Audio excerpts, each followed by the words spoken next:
Good morning, Chris Johnson with Rivertown Pro Wash. Just wanted to demonstrate how to clean the screen. We're cleaning windows on this house and they asked us to clean some screens, so I'm just going to demonstrate one for you. Just take your mop head, get some soap on it. It's as easy as just wiping across that screen. Then I do the other side and I go the opposite direction.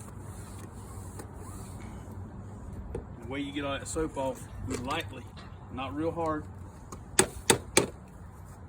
It's amazing how that soap just, it falls right off. Then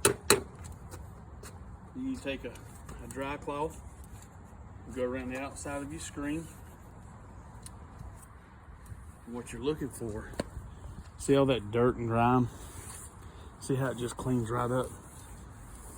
Now some people have screen cleaners where you can put the screen through it, but this is the way I do it because I don't own a screen cleaner.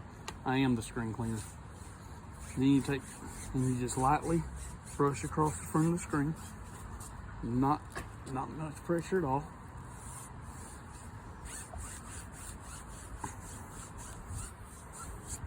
And that is a beautifully cleaned screen. Call Rivertown Pro Wash for any of your window cleaning needs.